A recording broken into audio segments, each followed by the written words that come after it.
से सरकार इसलिए घबराई थी कि मानव श्रृंखला में 4 लाख लोग आए थे और सबसे खास बात थी उनमें 5 साल की बहन से लेकर 95 साल की दादी भी मौजूद थी। 40 साल के लोग थे, 60 साल के लोग थे, 70 साल के लोग थे, इसीलिए सरकार बैकफुट पर आई थी। इसीलिए मेरा मानना है कि एक बार जो अभिभावक मंच है वो बिना किसी राजनीतिक बैनर के तले प्रखंड स्तरीय, जिला स्तरीय प्रदर्शन की तैयारी करे। अपने बच्चों के भविष्य को बेहतर बनाने के लिए, उनके भविष्य को लूटने से बचाने के लिए अभिभावक मंच को भी आगे आने की आवश्यकता है। हम लोग उनके साथ आप जो है झारखंड के हर एक कोने पर जाके जनसभा कर रहे हैं, दूसरी तरफ बीजेपी और जो है कांग्रेस भी कई चुनावी वादे कर रही है, इस पर क्या कहेंगे? देखिए, हमने तो पहले ही कहा है कि झारखंड में आपको विशेष वादा करने की जरूरत नहीं है। झारखंड आपको आप नियत से चलाइए, झारखंड को केवल आप एक सिस्टम से चलाइए, झारखंड को आप अपने परिवार से बाहर सोच के चलाइए, झारखंड बहुत गति से आगे बढ़ेगा।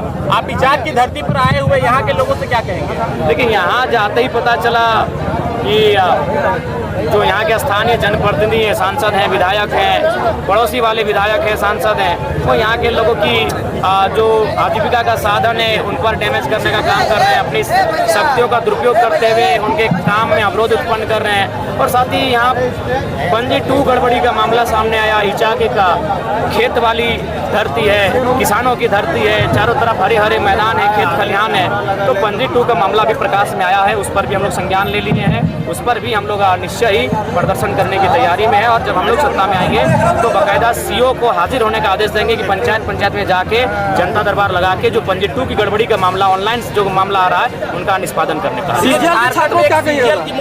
सीजीएल के छात्रों को अब हमें लगता है अभिभावकों को सड़क में आना होगा, क्योंकि सरकार वोट से डरती है। एक बात अब सीधा जान लीजिए, सरकार वोट से डरती है और वोट मुझे लगता है अब अभिभावकों का समय आ चुका है। वह एक एक दिन प्रत्येक जिला में अभिभावक मंच बैनर तले किसी कार्यक्रम को करें जिसमें सीजीएल के खिलाफ प्रोटेस्ट हो। विधानसभा विवाद को लेकर के क्या बोलिएगा? कौन सा विवाद? गमछा विवाद। देखिए, ऐसा कोई विवाद नहीं था। आपने अभी भी देखा, बहुत सारे लोगों ने रुमाल दिया, किसी ने कागज दिया। अब कागज को हम कोने में रख दिए। 2 घंटे स्पीच चला तो कभी कागज मेरे पाँव में सट गया होगा, तो वो कोई विवाद नहीं। कुछ लोगों ने राजनीतिक करने का प्रयास किया, उसके बाद भी मैंने 1000 बार मैं माफी मांग लूंगा। माफी मांगने से मेरा कद छोटा नहीं होगा।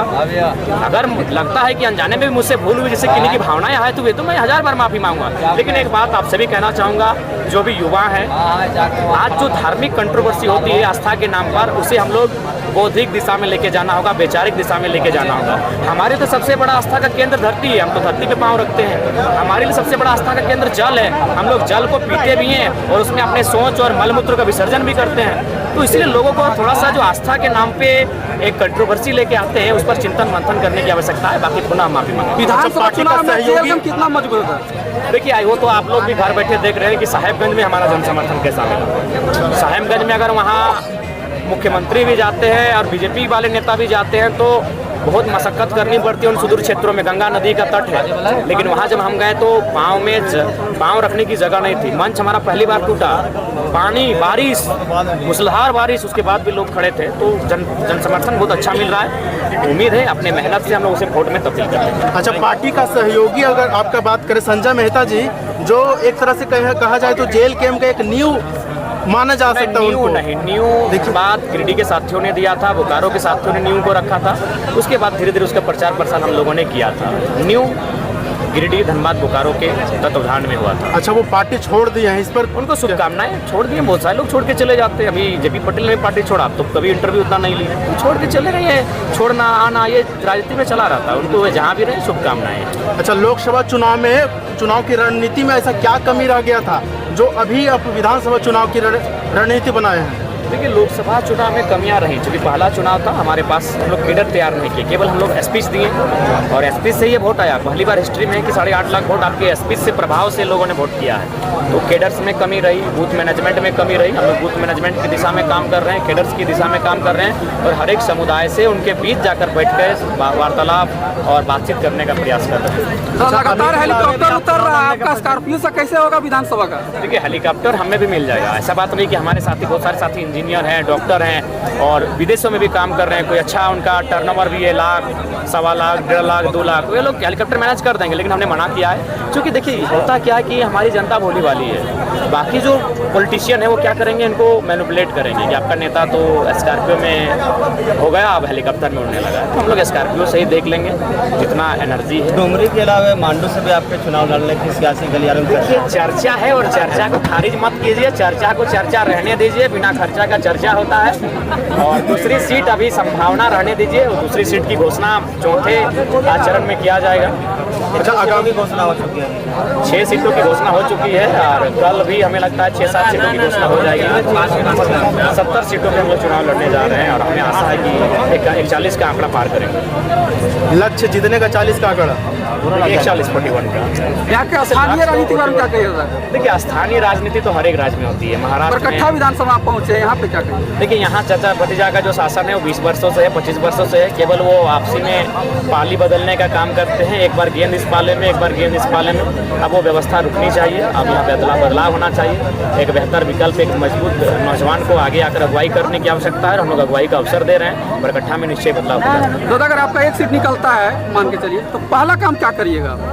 देखिए सबसे पहली बात, हम लोग जो काम कर रहे हैं हम लोग सरकार बनाने के लिए आए हैं। अगर आप काम करना चाहते हैं तो उसके लिए आपको डायरेक्ट रूप से सरकार में आना होगा, फिर आपको योजना लेके आना होगा। गली नली सड़क में आप रह जाएंगे ना। काम अगर आपको करना है तो उसके लिए आपको सरकार में आना होगा, सत्ता में आना होगा, जहाँ से आप नीति नियम विधेयक। कितना सीट आना संभव है? देखिए 41 सीटों की संभावना लेकर हम लोग आगे बढ़े हैं और उम्मीद है कि राज्य की जनता एक नए दल को नई विश्वास के साथ सौंपेगी।